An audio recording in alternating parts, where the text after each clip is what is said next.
Seneng nggak? Kenapa seneng? Karena boleh pulang. Orang pulang seneng. Contoh lagi, Lebaran masyarakat pulang mudik, seneng nggak? Kenapa seneng? Pulang.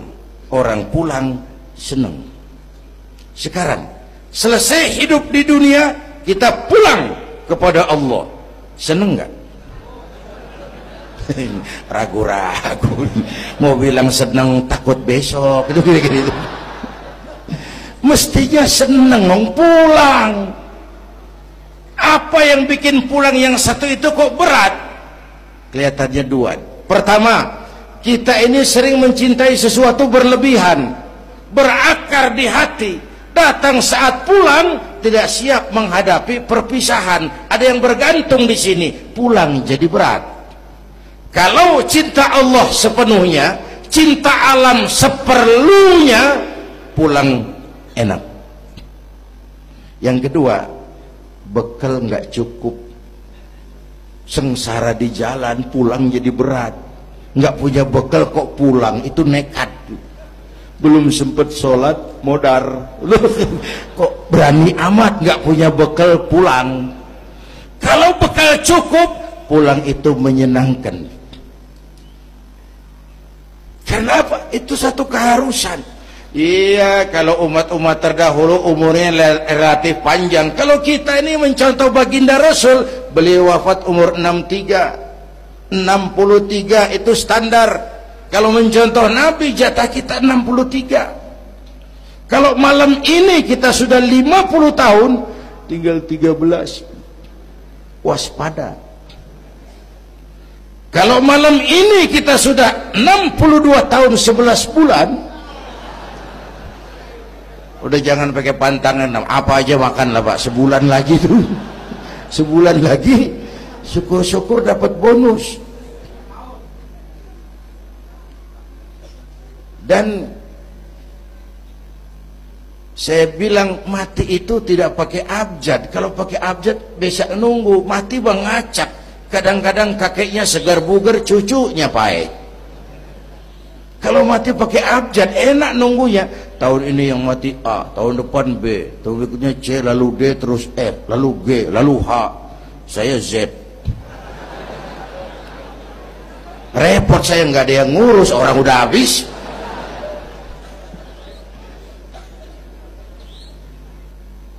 Bapak Ibu hadirin, malah aneh. Jam 6 pagi sopirnya mati. Jam 10 siang, 4 jam kemudian Mbah Suripnya yang mati.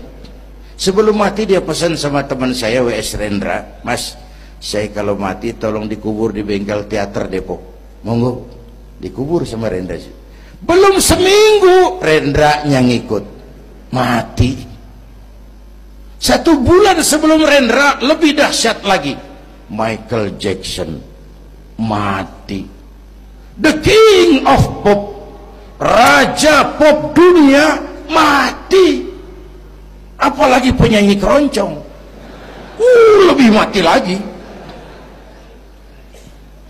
Ada hidup sesudah mati, ada akhirat sesudah dunia. Semua kita perantau, dan perantau harus pulang. Bapak Ibu hadirin yang saya hormati, oleh karena itu, dengan semangat itu, ayo kita tingkatkan ibadah kepada Allah Subhanahu. Penutup, Isra Mi'raj itu filter. Setelah terjadi peristiwa itu kelihatan, yang beriman makin mantap, ini golongan Abu Bakar Siddiq. Yang kafir makin kurang ajar, ini golongan Abu Jahal, Abu Lahab, Abu Sufyan, dan abu-abu lain kumpul di situ. Yang ragu-ragu kafir lagi. Ini kristalisasi. Maka dengan memperingati Isra Mi'raj ditambah dengan semangat sholat berjamaah, ayo kita jaga kesatuan, persatuan, kerukunan, dan kekompakan. Bapak Ibu hadirin yang saya hormati, saya bersyukur walaupun belum pernah hadir, tapi saya tahu tiap minggu pagi pengajian Kiai Uci ini dibanjiri oleh jamaah. Alhamdulillah. Kita doakan beliau diberikan kekuatan. dan pengajian jalan terus sampai kira-kira kiamat kurang seminggu. Jangan sampai kiamat lah, ngeri. Saudara-saudara, itu yang kita perlukan sekarang.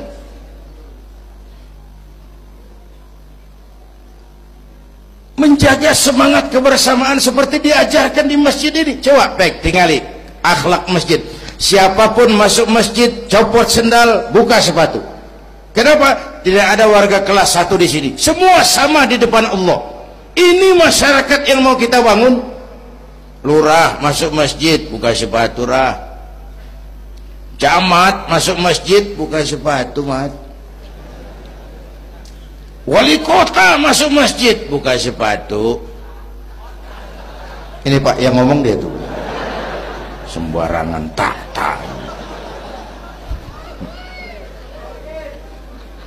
Gubernur masuk masjid, buka sepatu, Nur. Presiden masuk masjid, buka sepatu, Den. Ini masyarakat yang mau kita bangun. Kan keadilan di negeri kita ini masih mahal.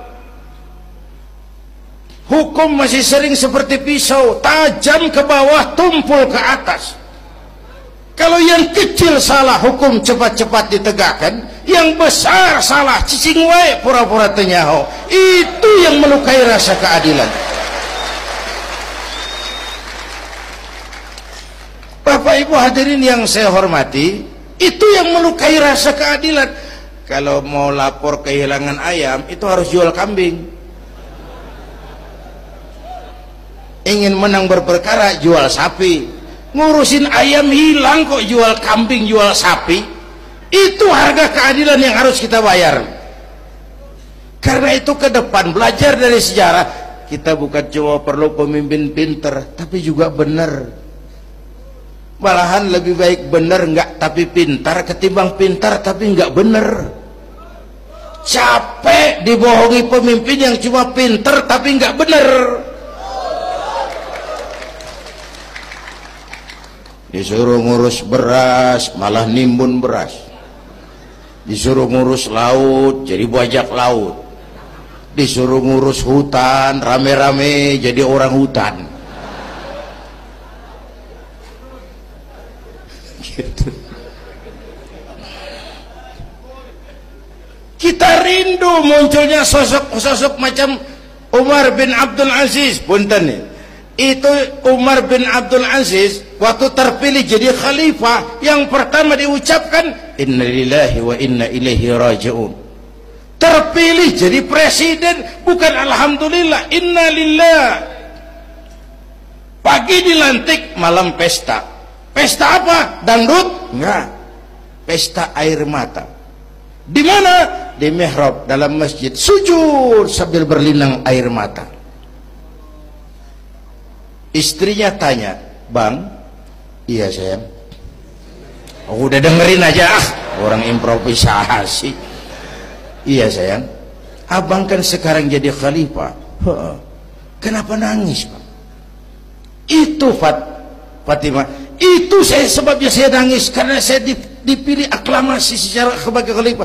Setelah jadi pemimpin yang terbayang oleh saya, yatim piatu yang merintih kelaparan, janda-janda tua yang perlu bantuan, rakyat saya yang belum bisa menemukan haknya secara wajar, saya takut saya zalim kepada mereka. Saya nangis mohon pertolongan Allah." Pagi dilantik, malam pesta, tahajud. Esok harinya karena pemimpin baru, banyaklah pejabat-pejabat gubernur cari muka.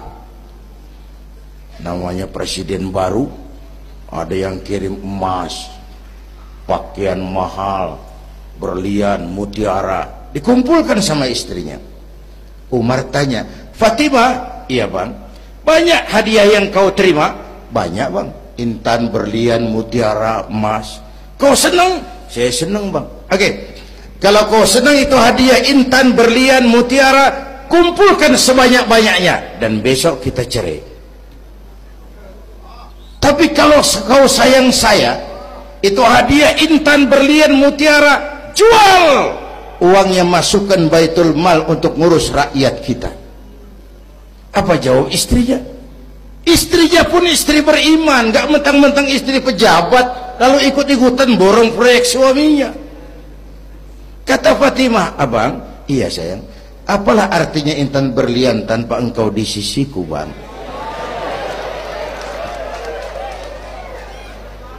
Jual sajalah, jual untuk ngurus kepentingan rakyat.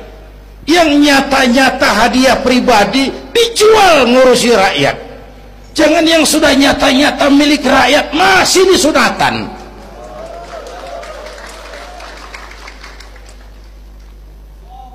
Yang antik lagi, satu malam beliau kerja di kamar pakai lampu templok, nulis.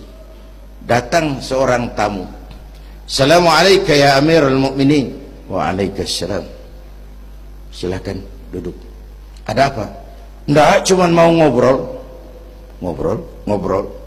Urusan pribadi khalifah, kita kan teman lama. Oke, baik. Beliau berdiri, lampunya dipadamkan, ditiup, mati, gelap kamar. Ayo kita ngobrol. Tamunya heran, ya khalifah, iya, kita kan mau ngobrol, iya, kenapa lampu dimatiin? Begini mas, mau tamunya dari Jawa waktu itu, dengerin aja kenapa sih. Gini loh mas, tadi waktu sampean datang tuh kan sampean lihat saya lagi kerja. Iya, saya kerja tadi ngurusi rakyat. Tentu saya kan pakai lampu. Memang lampunya kan pakai minyak, pasti minyaknya kan beli. Iyalah, belinya pakai uang. Tentu uangnya uang rakyat. Kita mau ngobrol urusan pribadi, nggak usah pakai minyak rakyat mas. Ayo ngobrol sampai subuh ini. Kalau yang kecil saja orang sudah berhati-hati, apalagi menghadapi urusan yang jauh lebih besar ke depannya. Bapak Ibu hadirin yang saya hormati,